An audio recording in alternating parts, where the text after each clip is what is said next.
ఆదికాండము 20వ అధ్యాయము. అక్కడ నుండి అబ్రాహాము దక్షిణ దేశమునకు తరలిపోయి కాదేషుకును షూరుకును మధ్య ప్రదేశములో నివసించి గెరారులో కొన్నాళ్లు ఉండెను. అప్పుడు అబ్రాహాము తన భార్య అయిన శారాను గూర్చి ఈమె నా చెల్లెలని చెప్పెను. గనుక గెరారు రాజైన అబీమెలెకు శారాను పిలిపించి తన ఇంట చేర్చుకొనెను. అయినను రాత్రివేళ దేవుడు స్వప్నమందు అబీమెలెకు నొద్దకు వచ్చి, నీవు నీ ఇంట చేర్చుకొనిన స్త్రీ ఒక పురుషునికి భార్య కనుక ఆమె నిమిత్తము నీవు చచ్చినవాడవు సుమా అని చెప్పెను. అయితే అబీమెలెకు ఆమెతో పోలేదు గనుక అతడు, ప్రభువా, ఇట్టి నీతిగల జనమును హతము చేయుదువా? ఈమె నా చెల్లెలని అతడు నాతో చెప్పలేదా? మరియు ఆమె కూడా అతడు నా అన్న అనెను. నేను చేతులతో ఏ దోషము చేయక యథార్థ హృదయంతో ఈ పని చేసితినెను. అందుకు దేవుడు, అవును, యథార్థ హృదయముతో దీని చేసితివని నేనెరుగుదును. మరియు నీవు నాకు విరోధముగా పాపము చేయకుండా నేను నిన్ను అడ్డగించితిని. అందుకే నేను నిన్ను ఆమెను ముట్టనీయలేదు. కాబట్టి ఆ మనుషుని భార్యను తిరిగి అతనికి అప్పగించుము. అతడు ప్రవక్త, అతడు నీ కొరకు ప్రార్థన చేయును, నీవు బ్రతుకుదువు. నీవు ఆమెను అతనికి అప్పగించని యెడల నీవును నీ వారందరును నిశ్చయముగా చచ్చెదరని తెలుసుకొనుమని స్వప్నమందు అతనితో చెప్పెను. తెల్లవారినప్పుడు అబీమెలెకు లేచి తన సేవకులందరినీ పిలిపించి ఈ సంగతులన్నీయు వారికి వినిపించినప్పుడు ఆ మనుష్యులు మిగుల భయపడిరి.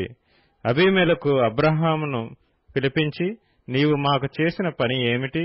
నీవు నా మీదికిని నా రాజ్యం మీదికిని మహాపాతకము తెప్పించున్నట్లు నేను నీ ఎడల చేసిన పాపమేమిటి? చేయరాని కార్యములు నాకు చేసితివని అతనితో చెప్పెను. మరియు అబీమెలెకు, నీవేమి చూచి ఈ కార్యము చేసితివని అబ్రాహామును అడగగా, అబ్రాహాము, ఈ స్థలమందు దేవుని భయము ఏమాత్రమును లేదు గనుక నా భార్య నిమిత్తము నన్ను చంపుదురనుకొని చేసితిని. అంతేకాక ఆమె నా చెల్లెలన్న మాట నిజమే. ఆమె నా తండ్రి కుమార్తె గాని నా తల్లి కుమార్తె కాదు. ఆమె నాకు భార్య అయినది.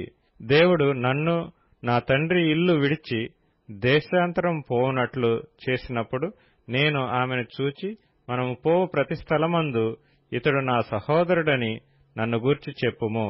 నీవు నాకు చేయవలసిన ఉపకారమిదే అని చెప్పితినెను.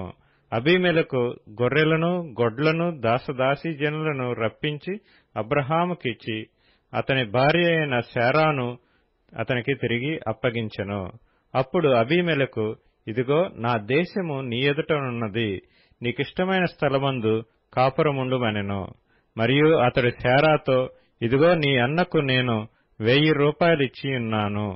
ఇది నీ యొద్దనున్న వారందరి దృష్టికి ప్రాయశ్చిత్తముగా నుండుటకై ఇది నీ పక్షముగా ఇచ్చియున్నాను.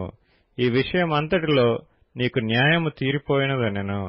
అబ్రాహాము దేవుని ప్రార్థించగా దేవుడు అబీమెలెకును అతని భార్యను అతని దాసీలను బాగుచేసెను. వారు పిల్లలు కనిరి. ఏలయనగా అబ్రాహాము భార్య అయిన శారాను బట్టి దేవుడు అబీమెలెకు ఇంటిలో ప్రతి గర్భమును మూసియుండెను.